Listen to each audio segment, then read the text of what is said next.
नमस्कार, खास मुलाकात देख रहे हैं आप। आपके साथ मैं रीना झा बालियान। आज खास मुलाकात में हमारे बीच है ऐसे शख्सियत जो बेहद ही खास है। वो एक आईएएस अधिकारी हैं, लेकिन जब वो फील्ड में जाते हैं, आम जनता से रूबरू होते हैं, तो वो एक अधिकारी के रूप में नहीं बल्कि एक आम जनता, एक आम नागरिक के रूप में होते हैं। और आपको बता दें कि वो सोशल मीडिया पर भी काफ़ी एक्टिव रहते हैं। 2017 में गूगल पर अधिकारियों को सर्च जब किया गया था, उनमें भी सबसे अव्वल नंबर पर ये रहते हैं। चलिए ज़्यादा देरी ना करते हुए मैं परिचय इनका करवा देती हूँ। हरिद्वार से पूर्व डीएम और मौजूदा कुंभ मेला अधिकारी हमारे बीच मौजूद हैं दीपक रावत जी। सर, बहुत स्वागत आपका हमारे कार्यक्रम में। धन्यवाद मैम। दीपक रावत जी, सबसे पहला मेरा सवाल यही, क्योंकि आमूमन हमने देखा है कि जब भी कोई शख्स जो है अधिकारी की कुर्सी पर बैठता है, घमंड, एटीट्यूड बहुत हाई जाता है, लेकिन आप में ऐसा कुछ भी नहीं, क्योंकि आप जो आम जनता के बीच में जाते हैं एक आम नागरिक के रूप में। ऐसा कैसे? देखिए, ऐसा इसलिए है कि आप ये मुझे बताइए, अगर आप किसी पोस्ट पे हैं तो आपका मकसद क्या है? आपका मकसद है कि आपको एक डिलीवरी देनी है। वो डिलीवरी आप कब दे पाएंगे? जब आपके पास पल्स हो, पब्लिक की पल्स हो।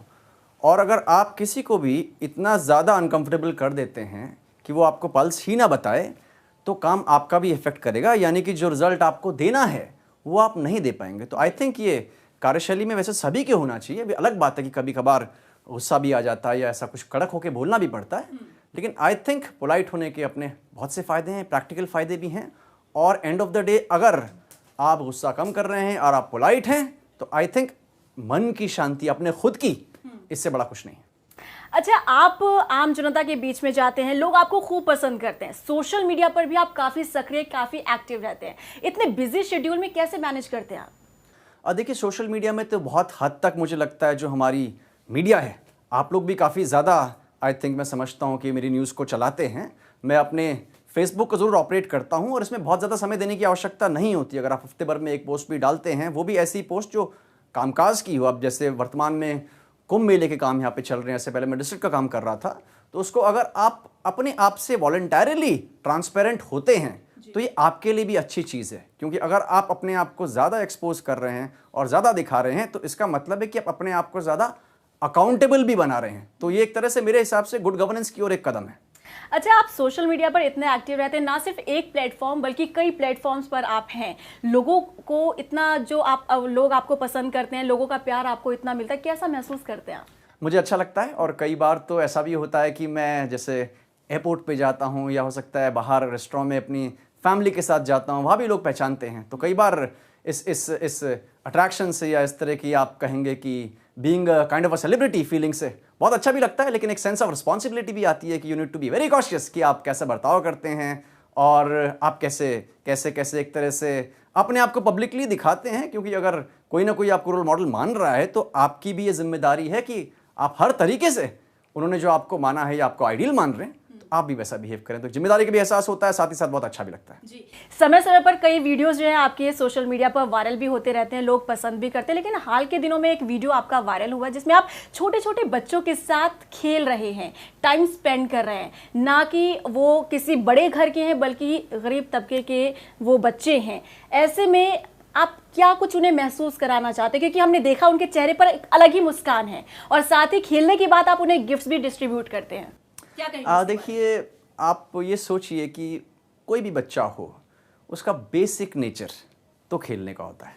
और आई थिंक हमारा भी बेसिक नेचर तो बेसिकली खेलने का ही होता है, लेकिन हमने कामकाज को इस तरीके से बांटा है और हमारी जो पढ़ाई लिखाई के शेड्यूल को भी इस तरीके से बनाया है कि वो काम लगता है। और वो काम भी लगता है तो बर्डन भी लगता है, और वो बर्डन भी लगता है तो एक तरीके से ऐसा लगता है कि आपके ऊपर थोपा जा रहा है। लेकिन play is such an act जो कभी भी ये नहीं कहेगा कि मेरे ऊपर थोपा जा रहा है। कोई ये नहीं कहता बच्चा मेरे ऊपर आप थोप रहे हो खेलने को। इट्स समथिंग वेरी नेचुरल जो हम सब करते हैं। और पढ़ाई में और खेल में बहुत ज़्यादा अंतर होना भी नहीं चाहिए। हम लोग ऐसा एक तरह का आप ये कह सकते हैं कि एक डायकोटमी बनाते हैं कि ये पढ़ाई और ये खेल है, और इस वजह से बहुत सी दिक्कतें आती हैं और पढ़ाई एक बर्डन सी लगती है। इसलिए मेरा ये मानना है, और मैं ये कहता भी हूँ सभी से, कि इट शुड बी प्लेफुल। और हमारे जो पढ़ाई लिखाई का तरीका भी है वो इस तरह का हो कि वो अपने आप से एक एंटरटेनमेंट भी हो, जिसको कुछ लोग कहते हैं एडुटेनमेंट। जब एडुटेनमेंट होगा, एजुकेशन प्लस एंटरटेनमेंट, तो खुद ब खुद कभी आपको लगेगा नहीं कि आप सब कोई बहुत भारी भरकम चीज़ कर रहे हैं। तो वही मेरा एक प्रयास था। अच्छा दीपक रावत जी, क्योंकि आपको एक टैग भी मिला है, दबंग अधिकारी आपको कहा जाता है, क्योंकि जब आप डीएम थे तब आप औचक निरीक्षण करना, छापेमारी करना या वहां पर अचानक से एक्शन ले लेना, तो कैसा लगता है ये टैग? इस टैग को आप किस तरीके से देखते हैं? अब दबंग की तो पूरी परिभाषा मुझे नहीं पता, लेकिन आप कहेंगे कि मैं फील्ड में ध्यान देता हूं या फील्ड पे एक्शन लेता हूं, तो बात तक मैं आपकी बात से सहमत रहूंगा। और वो मैं इसलिए करता हूं कि इतनी बड़ी आपकी अगर कोई टेरिटरी है या डिस्ट्रिक्ट में आप, या वर्तमान में मैं अब जो सबसे बड़ा आयोजन पृथ्वी का होता है एक तरह से कुंभ मेला, उसकी तैयारियां कर रहा हूं, इसमें अगर मैं ज़मीन से नहीं जुड़ा हुआ हूं या अचानक नहीं जाता हूं या मेरे अंदर बिल्कुल भी अनप्रडिक्टेबिलिटी नहीं है, तो यही माना जाएगा कि साहब तो कुछ देखते ही नहीं हैं, उन्हें तो कोई मतलब ही नहीं है, कभी कोई एक्शन भी नहीं होता है। तो एक तरीके से मॉनिटरिंग का तरीका है मेरे हिसाब से। और अगर आप मौके पे कोई रिजल्ट दे देते हैं या मौके पे कोई चीज़ बताते हैं, तो सिस्टम में पब्लिक का फेथ भी जनरेट होता है, और वो फेथ होना चाहिए, क्योंकि जैसा मैंने आपको पहले भी बताया, हम एक डिलीवरी के लिए हैं। वो डिलीवरी अगर हम दे रहे हैं, वो तभी तक हम दे पाएंगे जब तक कि सिस्टम में लोगों का फेथ हो। अगर फेथ ही खत्म हो जाए तो फिर किस बात की डिलीवरी? तो आई थिंक फील्ड पे दिखना इसलिए भी ज़रूरी है, एक तो क्वालिटी अच्छी रहती है, काम हमें समय पे रहते हैं, और जवाबदेही भी कहीं ना कहीं तय होनी चाहिए। अच्छा, लोग आपको सुनना और देखना भी पसंद करते हैं, तो ऐसे में मैं चाहूंगी कि ज़रा आप एक वाकया आपके साथ हुआ था जब आप आईएएस एग्जाम आपने दिया था, उस वक्त आपका इंटरव्यू हुआ था, जीरो को लेकर आपने कुछ बात कही थी। जब आपको जीरो को लेकर सवाल पूछा गया था कि आप जीरो को किस तरीके से देखते हैं, कैसे आप इसे डिफाइन करेंगे, हम चाहते हैं हमारे दर्शकों को बताएं। नहीं, तो एक छोटा सा एपिसोड है जो मेरे साथ हुआ था, और जब मैं इंटरव्यू दे रहा था आईएएस का, और ये सेकंड मेरा अटेम्प्ट था इंटरव्यू में, और वहाँ पे जो इंटरव्यू बोर्ड होता है आमतौर पे, उसमें चेयरमैन साहब होते हैं, और आपके दोनों तरफ कुछ ना कुछ एक्सपर्ट्स होते हैं टेबल के दोनों तरफ। उसमें से मुझे बताया गया कि एक ऐसे भी एक्सपर्ट होते हैं जो साइकोलॉजिस्ट होते हैं, और वो असेस करते हैं कि आपकी पर्सनालिटी में जो और पहलू हैं, जैसे कि आप किस तरीके से रिएक्ट करते हैं ऐसी चीज़ों को लेके जो कि अचानक पूछी जाएं, या फिर जिसकी आपने कोई तैयारी ना की हो, या फिर जो बिल्कुल स्पॉन्टेनियस हो। वो इस बात को देखते हैं कि आपका रिएक्शन क्या है। तो वैसे ही आमतौर पे जो सवाल होते हैं आपके बैकग्राउंड को लेके होते हैं, पढ़ाई लिखाई को लेके होते हैं, ज्वलंत मुद्दे जो करंट अफेयर्स में हैं उसके बारे में होते हैं। तो वहाँ पे मुझे लगता है कि वो एक्सपर्ट ही होंगे, क्योंकि बहुत देर से मुझको देख रहे थे लेकिन सवाल नहीं पूछ रहे थे। लेकिन अंत में उन्होंने एक सवाल पूछा, और उन्होंने पूछा कि mister Rawat, what do you mean by zero? तो मुझे ऐसा लगा उस वक्त, क्योंकि मेरा दर्शन शास्त्र मेरा एक सब्जेक्ट है, फिलॉसफी मेरा एक सब्जेक्ट था यूपीएससी में, तो मुझे लगा कि इसमें जो एक फ़िलासफ़ी है ज़ीरो की, उसको लेके शायद आप कुछ डिटेल में जानना चाहते होंगे। तो मैंने उनसे पूछा कि सर आप in what sense do you want, क्या आप जानना चाह रहे हैं? तो उन्होंने कहा कि मैं एग्जैक्टली ये जानना चाह रहा हूँ आपसे कि ज़ीरो से हम क्या क्या सीख सकते हैं। यद्यपि इसका कोई जवाब मेरे पास नहीं था, तो मैंने वहीं पे सोचा कि हम क्या इससे सीख सकते हैं। तो मैंने कहा कि सर ज़ीरो एक ऐसा डिजिट है जिसको आप किसी और डिजिट के आगे लगा दें तो वो उसके 10 गुना हो जाती है, एक 10 बन जाता है, 2 20 बन जाता है, तो मल्टीप्लाई होता है। तो हमें सीखना चाहिए कि ऑब्वियसली हमें आगे बढ़ना है, we should multiply in life. तो खुश हुए आंसर से। तो उन्होंने कहा कि और हम क्या सीख सकते हैं? दूसरा मैंने उनसे कहा कि सर हम ये भी सीख सकते हैं कि zero is a neutral, in a sense a neutral kind of a number. उसमें आप अगर ज़ीरो किसी पे जोड़ दीजिए तो कोई अंतर नहीं पड़ेगा, और किसी संख्या से आप ज़ीरो को घटा दें तो भी कोई अंतर नहीं पड़ेगा। तो आई थिंक हमें सिखाता है कि हमें ज़िंदगी में न्यूट्रल रहना चाहिए और हमें अनबायस्ड रहना चाहिए। और खुश हुए, और फिर पूछने लगे कि और भी क्या सीख सकते हैं? तो फिर मैंने कहा कि सर हम ज़ीरो से ये भी सीख सकते हैं कि ज़ीरो का मतलब कुछ नहीं है, तो हमें हमेशा इसके ऊपर रहना है। तो ये मैं एग्जांपल इसलिए भी अक्सर अपने इंटरव्यूज़ में कहता हूँ कि बहुत से लोग या बहुत से बच्चे जो तैयारी कर रहे हैं सोचते हैं कि इंटरव्यू या पर्सनालिटी टेस्ट एक ऐसी चीज़ है जिसकी पूरी तैयारी हो सकती है, या कोचिंग सेंटर्स आपको सिखा देंगे कि ऐसा होना चाहिए। ऐसा नहीं होता है। थिंक पूरा मकसद उसको, बल्कि इनफैक्ट यूपीएससी इसको इंटरव्यू बोलती भी नहीं, यूपीएससी कहती है पर्सनालिटी टेस्ट है। आपने आज तक जो कुछ भी पढ़ा हो, जो कुछ भी सीखा हो, जिससे आप मिले हों, वो सब सीख हैं। और जब पर्सनालिटी टेस्ट की बात आ रही है तो सभी आपका हिस्सा हैं। तो जितना आपका दिमाग ठंडा रहेगा तो ऑब्वियसली मुझे लगता है इस तरह के सवालों का आप अच्छा आंसर दे पाएंगे। ऐसा मेरा सजेशन है हमारे यंगस्टर्स के लिए। यानी कि तभी आप इतने कूल रहते हैं। नहीं वो चलिए अब नई जिम्मेदारी की बात कर लेते हैं, क्योंकि हरिद्वार के आप पोर्ट डीएम रह चुके हैं, अब नई जिम्मेदारी आपके कंधों पर है, क्योंकि आप कुंभ के मेलाधिकारी हैं। ऐसे में आप क्या चैलेंजेस देख रहे हैं? कितनी बड़ी ये जिम्मेदारी आपके लिए? देखिए, जनवरी 2021 में हमारा कुंभ प्रारंभ होगा और अप्रैल के एंड तक चलेगा। और आप जानते हैं कि हरिद्वार कुंभ की कुछ विशेषताएं हैं। एक तो सबसे लंबा कुंभ है, जनवरी से लेकर अप्रैल तक 4 महीने का कुंभ है। ऐसा कुंभ है जिसमें कि जाड़े भी होते हैं और गर्मियां भी होती हैं, दोनों तरह के चैलेंजेस हैं। एक ऐसा कुंभ है जहां पे कि बहुत बड़ा सपाट मैदान जैसे कि प्रयाग में हो आपको नहीं मिलता है। फिजिकल बैरियर्स हमारी सिटी के अंदर बहुत सारे हैं। एक तरफ राजा जी नेशनल पार्क है, रेलवे की ट्रैक लाइन है, गंगा जी है, गंग नहर है। ऐसे में हमारे लिए जो कुंभ है काफ़ी चैलेंजिंग होता है। एक तो भीड़ नियंत्रण के लिहाज से कि किस तरीके से, हमारा उद्देश्य क्या है, अधिक से अधिक लोग गंगा जी में स्नान कर सकें, सबको गंगा जी का स्पर्श मिले, सुगम भी रहे, कम से कम चलना पड़े, बाकी फैसिलिटीज़ पूरी की पूरी हों। तो इसकी प्लानिंग आई थिंक बहुत ज़्यादा अहम है। तो इसको लेके हमारी पूरी टीम यहाँ पे है, हम लोग रोज़ बैठते हैं, ब्रेनस्टॉर्मिंग करते हैं ताकि अच्छा हम प्लान बना सकें, ताकि जो हमारे जितने भी श्रद्धालुगण पूरे कई जगहों से आएंगे, और आप जानते हैं कि ये तो हमारी इंटैंजिबल हेरिटेज है, इसको यूएनओ ने बताया कि इंटैंजिबल हेरिटेज है हमारी, और सभी का है। कुंभ तो एक, ये नहीं कह सकते कि आप किसी भी एक सेलेक्टेड ग्रुप ऑफ पीपल का ये फेस्टिवल हो, ऐसा नहीं है। तो तैयारियां उसी हिसाब से इसकी बहुत ज़्यादा बढ़ जाती हैं और चल भी रही हैं। क्योंकि कुंभ जो है काफ़ी चैलेंजिंग लग रहा है, क्योंकि त्रिवेंद्र सरकार भी काफ़ी संजीदा नज़र आ रही है, चैलेंजिंग भरा नज़र आ रहा है, इसके लिए कामकाज भी हो रहा है। अगर कामकाज की बात करते हैं, कहाँ तक, कौन से स्टेज तक काम पहुंचा है और क्या डेडलाइन है काम पूरा करने की? देखिए, जो कुंभ के काम होते हैं उसको आप मोटे तौर पे आप दो तरह के कामों में बांट लें। एक तो जो हमारी स्थायी संपत्तियां, हर कुंभ से पहले कुछ स्थायी संपत्तियां बनाई जाती हैं। दूसरे काम हमारे होते हैं जो प्योरली टेम्पररी नेचर के होते हैं। उसमें जैसे हमारी टेंटेज है, या सेक्टर ऑफिसेज हैं, या फिर हमारा महामंडलेश्वर नगर है, या फिर जहाँ हमारे अखाड़े जाते हैं, बहुत सी हमारी समितियां हैं जो ज़मीन की डिमांड करती हैं, उनके सेटलमेंट का सवाल है। ये सब काम तो आपके हमेशा अक्टूबर के बाद ही शुरू होते हैं, और बाद में शुरू भी होने चाहिए, क्योंकि कोई भी नहीं चाहेगा उस पर हमारा एक्स्ट्रा पैसा खर्च हो। दूसरे काम जो होते हैं परमानेंट नेचर के होते हैं, जिसमें ब्रिजेस हैं, रोड्स हैं, कुछ हमारी बिल्डिंग्स हैं, सीवेज के काम हों, या फिर हमारे पेयजल के काम हों, इलेक्ट्रिसिटी के काम हों स्थायी, ये सब काम होते हैं। तो इसमें से हमारे मौके पे 306 करोड़ के काम चल रहे हैं।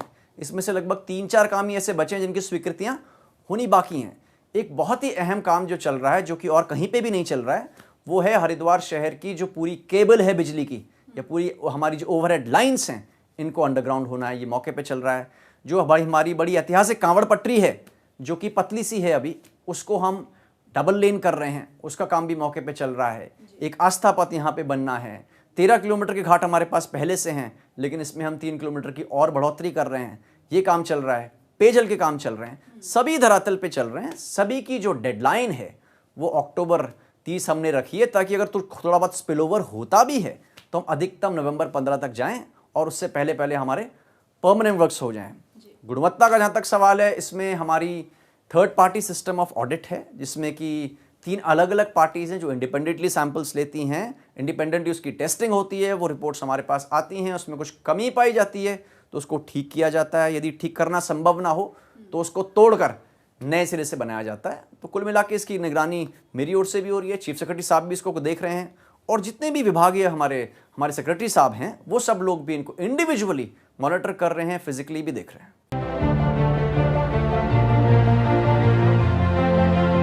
दीपक रावत जी, अब मेरा सवाल ये कि कुंभ के बारे में हम जैसे कि बात कर रहे हैं, अगर हम थीम के बारे में बात करें, इस बार की थीम क्या रखी जा रही है और इसके लेकर क्या कुछ काम किया जा रहा है?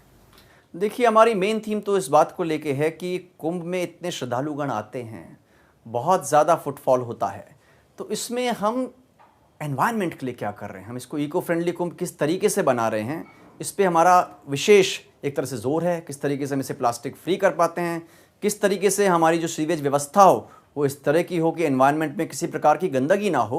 तो इको फ्रेंडलीनेस का हम इसमें थीम इसमें चाहेंगे, लेकिन इसमें बहुत सी नई चीज़ें भी इस बार हम कर रहे हैं। जैसे कि आप जानते होंगे कि हरिद्वार कुंभ में जो जहाँ तक घाटों की बात करें तो पक्के घाटों पे ही स्नान की परंपरा रही है। हमारी जो गंग नहर है इस पे घाट बनते हैं, वहाँ पे स्नान होता है, लेकिन पहली बार हम 9 किलोमीटर में जो गंगा जी की मुख्य धारा है उस पे भी रिवर फ्रंट मेश बना के, बैरिकेड्स लगा के वहाँ पे भी स्नान कराए जा रहे हैं। सबसे बड़ा जो एक्सपीरियंस है कुंभ का वो तो स्नान ही है, आप जानते हैं। इसके अलावा जो हमारा दूसरा सबसे बड़ा एक्सपीरियंस होता है वो हमारी आरती है हर की पैड़ी की, और इस आरती को हम सभी घाटों पे इसको लाइव चलाना चाहेंगे, और इनफैक्ट पूरे मेला क्षेत्र में भी चाहेंगे कि ये हमेशा जो टाइम है वो एक सा रहे। इसको लेके भी बड़ा हमारा इस पे ध्यान है। एक जो कलर कोडिंग है पूरे शहर की और जो दुकानों की साइनेजेस हैं ये भी एक तरह की रहेंगी। तो यहाँ तक कलर की आप बात करें, आप लाइट्स की बात करें, और एक तरह से हम पहली बार ये भी करने जाते हैं कि जो हमारी जो मेन गंग नहर है इस पे हम चाहते हैं कि बल्कि ऐसी प्लानिंग भी है कि हर इंटरवल पे हमारे इसमें फाउंटेन्स हों, जितने भी हमारे ब्रिजेस हैं इसके फसाड लाइटिंग हो, और जितनी भी मेजर बिल्डिंग्स हैं हमारी सरकारी वाली उस पर भी फसाड लाइटिंग है। तो कुल मिला के रोशनी है, आपका जो गंगा जी है, आरती है, साउंड्स हैं, इस सबसे ही कुंभ का एक्सपीरियंस बनता है। इसमें हम इस बार ये भी जोर दे रहे हैं कि हम एरियल दर्शन भी कुंभ का हम कराएं, हॉट एयर बलूनिंग से कराएं, चाहे पैरामोटरिंग से कराएं। एक बहुत अच्छा लेज़र शो गंगा जी के थीम पे और कुंभ के थीम पे हम कराएंगे। और जो हमारी पेंटिंग्स होंगी इसमें हम केवल प्रोफेशनल से नहीं बल्कि हम कम्युनिटी से पेंटिंग कराएंगे। तो जनसमूह है, पब्लिक है, स्कूल के बच्चे हैं, वो सब भी एक तरह से इसमें पार्टिसिपेट करेंगे। केवल कुंभ होने के बाद नहीं, कुंभ होने के पहले भी ये फीलिंग आनी चाहिए कि कुंभ हो रहा है। अच्छा, क्षेत्रों की हमने बात की तो पिछले बार के मुताबिक इस बार जो है उम्मीद की जा रही है कि ज़्यादा क्षेत्रों में कुंभ मेले को बांटा जाएगा। इसके लिए क्या कुछ तैयारी की गई है? देखिए, कुंभ जो हरिद्वार में होता है ये कुल मिला के 4 जिलों में फैला हुआ है इसका एरिया। हरिद्वार डिस्ट्रिक्ट में भी इसका एरिया है, देहरादून में भी है, टिहरी में भी है और पौड़ी में भी है। और कुल मिला के 150 स्क्वायर किलोमीटर का ये काफ़ी बड़ा एरिया है। इसमें अगर आप बात करें कि एक्चुअल कैंपिंग जिसको आप कुंभ कहते हैं वो कितने में होता है, तो ये पूर्व में 650 हेक्टेयर में इसको कराया जाता था। लेकिन इस बार जो भूमि की जो मांग है वो बहुत ज़्यादा है, चाहे वो साधु संतों की ओर से भी हो, समितियों की ओर से भी हो, और इन जनरल जो हमारे श्रद्धालुगण हैं वो भी बहुत ज़्यादा उसमें बढ़ोतरी होगी। तो इसको देखते हुए हम 1500 हेक्टेयर में टोटल कुंभ की प्लानिंग कर रहे हैं। इसमें पार्किंग्स की संख्या बढ़ाई जा रही है, रैन बसेरे बढ़ाए जा रहे हैं। ऐसे हमारे कुछ गंगा जी में टापू हैं जो पहले हम कभी भी इस्तेमाल नहीं करते थे, उनको भी इस्तेमाल किया जा रहा है, जिससे कि हमारा खर्चा भी बढ़ा है, ड्रेसिंग लेवलिंग का खर्चा बढ़ा है, बाकी जो मूलभूत सुविधाएं हैं उनका खर्चा भी बढ़ा है। लेकिन ऐसा आवश्यक भी है ताकि किसी प्रकार की जो दुर्घटना है वो ना हो। जी, अमूमन देखने को मिलता है कि कुंभ मेले के दौरान शहर में जाम का झाम जो है शहरवासियों को झेलना पड़ता है, तो ऐसे में ट्रैफिक को लेकर क्या कुछ प्लान है? देखिए, हमारी 4 बड़ी जो ISBTs हैं वो आपकी जो 4 प्रमुख हमारे मार्ग हैं उन पे बन रही हैं। इसमें हमारी जो NH58 है, उसके अलावा जो देहरादून से है वो मोतीचूर में बनेगा, नजीबाबाद वाला रास्ता है, इसके अलावा जो सहारनपुर से जो ट्रैफिक आता है, इनकी 4 ISBTs तो मेजरली प्लान हैं ही। इसमें हम 2 और बढ़ा देंगे इनको संख्या। सेकेंडली हमारा इस बार ये भी प्लान है कि जो कुंभ का जो मेन हमारे दिवस होंगे, जब शाही स्नान होंगे, पर्व स्नान होंगे, तो हम जितने भी हमारे श्रद्धालुगण हैं आपको शहर से काफ़ी दूर रोकें और शटल बस के माध्यम से आप लोगों को अंदर लाएं, ताकि अंदर बहुत ज़्यादा लोड ना हो और जो अंदर का ट्रैफिक है वो एक तरीके से हमारा चलता रहे। इसके अलावा मुख्य स्थानों पे जो हमारा NH58 है ये अंदर आने के ट्रैफिक के लिए पूरी तरीके से बंद रहता है, और पूरा का पूरा NH58 हम एग्जिट के लिए इस्तेमाल करते हैं ताकि एक साथ जो बहुत भीड़ अंदर आ गई है वो हो सके। दूसरा इस बार ये भी है कि जो हमारी बहुत सारे श्रद्धालुगण अंदर आएंगे शहर के अंदर, इसकी पूरी प्लानिंग और कंट्रोल एक incident command and control centre के माध्यम से हो रही है, जिसमें लगभग हमारे अलग अलग तरीके के 1500 कैमरास डिप्लॉयड होंगे अलग अलग जगहों पे, जो कंट्रोलिंग करेंगे, ट्रैफिक की भी मॉनिटरिंग करेंगे, हमारी जो पार्किंग स्पेस है उसकी भी लाइव स्थिति हमको बताते रहेंगे, और जैसे ही भगदड़ की स्थिति बनेगी उससे पहले ही ट्रिगर करेंगे ताकि हम वहीं पे इंतज़ाम करें और किसी प्रकार से कोई ऐसी स्थिति ना बने जिसमें कि कोई एक्सीडेंट होने की संभावना बने। अच्छा, पिछले कुंभ मेले की बात करें तो वित्तीय अनियमितता के आरोप जो हैं वो लगे थे, तो इस बार किस तरीके की प्लानिंग हो रही है ताकि ऐसे आरोपों से बचा जा सके? बजट को लेकर क्या कुछ तैयारी है? देखिए, सबसे पहले तो जो हमारे काम सैंक्शन होते हैं उसको पहले तो हम एक बार जो मेला अधिष्ठान है उसके स्तर पे उनको दिखवाते हैं। इसके बाद जो चीफ सेक्रेटरी साहब की हायर पावर्ड कमेटी है उसके समक्ष प्रेजेंटेशन होता है। उसके बाद इनकी विभागीय TAC होती हैं। शहरी विकास में भी एक पुनः से इसको दिखाया जाता है ताकि जो काम है एक तो जस्टिफाइड हो, एस्टिमेट किसी तरीके से उसमें कोई गलती ना हो। उसके बाद जब पेमेंट्स होते हैं, पेमेंट से पहले भी हम एक प्री ऑडिट करा रहे हैं। कोई अगर गलती हो रही हो उसी वक्त वो देख ली जाए, कोई कटौतियाँ होनी हो तभी प्रस्तावित कर ली जाएँ। और इसके बाद फिर सभी कामों को हम यहाँ पे टेक्निकल सेल से भी मुआयना कराते हैं। थर्ड पार्टी की जो मॉनिटरिंग है क्वालिटी की वो भी अपनी रिपोर्ट देती है, और उसके बाद ही इसका भुगतान कराया जाता है, जो कि फर्स्ट स्टेज में 40% है और उसके बाद फिर आगे जाके 20% करके होगा। देखिए, एक साथ पैसा पूरा नहीं मिलेगा और गुणवत्ता का विशेष इसमें ध्यान रखा जाएगा। साथ ही साथ इस बात का भी ध्यान रखा जाएगा कहीं पे भी फजूल खर्ची ना हो। जी, और कुंभ मेले में क्योंकि साधु संत समाज के लोग आते हैं और देश विदेश से श्रद्धालु जो है कुंभ मेले में आते हैं, तो उनके लिए क्या कुछ व्यवस्था यहाँ पर की जाएगी ताकि उन्हें किसी तरीके से कोई दिक्कतों का सामना ना करना पड़े? और देखिए, जहाँ तक आपने विदेशी हमारे जो श्रद्धालुगण उनकी बात की है, इसके लिए तो हम अपने जितने भी हमारे असिस्टेंट के जो काउंटर्स बनेंगे, जहाँ पे हम हेल्पिंग असिस्टेंट्स देंगे, उन सब पे हम जो हैं कि मल्टीलिंगुअल वहाँ पे हम असिस्टेंट्स की तैनाती करेंगे ताकि किसी प्रकार की कोई उनको दिक्कत ना आए। इसके अलावा जो फ़ॉरेन की हमारी मीडिया होगी, फ़ॉरेन की मीडिया के लिए हम स्पेशल कॉलोनी बनाएंगे। एक हमारी जो पिछली बार पत्रकार कॉलोनी बनी थी जो लगभग 250 टेंट्स की थी, उसमें भी हम बढ़ोतरी कर रहे हैं। एक बहुत ही अच्छा आपका यहाँ पे मीडिया सेंटर बनेगा और हम बहुत से वॉलंटियर्स को यहाँ पे लगाने वाले हैं जो कि एज अ गाइड भी काम करेंगे ताकि किसी को किसी प्रकार की दिक्कत अंदर ना हो। एक ओरिएंटेशन प्रोग्राम हमारे जितने भी हमारे चालकगण हैं, हमारे ऑटो वाले हैं, टैक्सी वाले हैं, उनका भी कराया जाएगा, सभी स्टेक होल्डर्स का कराया जाएगा, जिससे कि जहाँ पे जो भी आता है उसको ये दिक्कत ना हो कि साहब मुझे कहाँ जाना है, कैसे जाना है। इसका ऐप का प्रचार प्रसार बहुत पहले हो जाएगा, तो जो टेक फ्रेंडली लोग हैं वो ऐप में लॉगिन करेंगे, हमारी वेबसाइट का यूज़ करेंगे, हमारी जो टेक्नोलॉजी है उसका यूज़ करेंगे, तो दिक्कत नहीं आनी चाहिए। 2010 कुंभ मेले में श्रद्धालुओं की संख्या थी 8 करोड़ के लगभग। इस बार क्या उम्मीद की जा रही है? और देखिए, ये अगर हम 2010 से भी पहले की बात अगर करें तो इससे जो हमारा पहला वाला कुंभ था 98 का, उसमें 3 करोड़ ही थी संख्या और लगभग 3 गुना इसमें बढ़ोतरी हुई है। इस बार 3 गुना तो नहीं, लेकिन फिर भी 15 करोड़ की जो मैं समझता हूँ कि पॉपुलेशन हमारी इन 4 महीनों में आएगी। लेकिन इससे ज़्यादा इंपॉर्टेंट हमारे लिए पॉपुलेशन वो होती है जो एक स्नान के दिन आ रही है। और पिछली बार जो प्रमुख स्नान पे जो एक दिन के अंदर जो पॉपुलेशन आई थी वो 1 करोड़ 62 लाख थी। इसकी हम जो प्लानिंग कर रहे हैं वो 2 करोड़ के हिसाब से कर रहे हैं कि 2 करोड़ लोग अगर मेला क्षेत्र में आ जाते हैं तो कैसी प्लानिंग होनी चाहिए, चाहे वो टॉयलेट्स की हो, पानी पीने की हो, हमारा ट्रैफिक प्लान हो, एग्जिट प्लान हो, ये सब इस 2 करोड़ एक पीक डे को ध्यान में रखते हुए किया जा रहा है।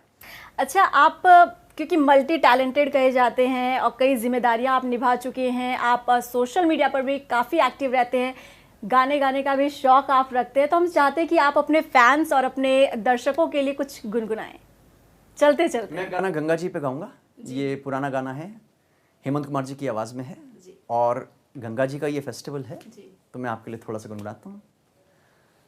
गंगा आए कहाँ से,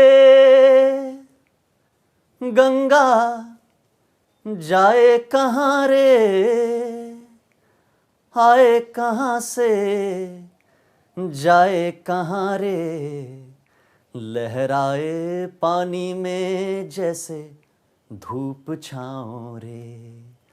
गंगा आए कहाँ से, गंगा जाए कहाँ रे, लहराए पानी में जैसे धूप छाँव रे। Thank you. बहुत खूब, बहुत खूब। क्या कहना चाहेंगे सर आप उन युवा वर्ग के लोगों के लिए जो आईएएस बनने का सपना देखते हैं, कुछ संदेश उनके लिए? मेरा सबसे पहला संदेश तो यही है, जो अक्सर लोग मुझसे पूछते भी हैं, बहुत से लोग, कि क्या साहब हमको कोचिंग करनी चाहिए, नहीं करनी चाहिए। मेरा केवल इतना ही कहना है कि कोचिंग जनरल डायरेक्शन आपको देते हैं। एक कोई शेर है, मैं एग्जैक्टली उसको भी याद नहीं कर पा रहा हूँ। पत्थर पहले खुद को पत्थर करता है, उसके बाद ही कुछ कारीगर करता है।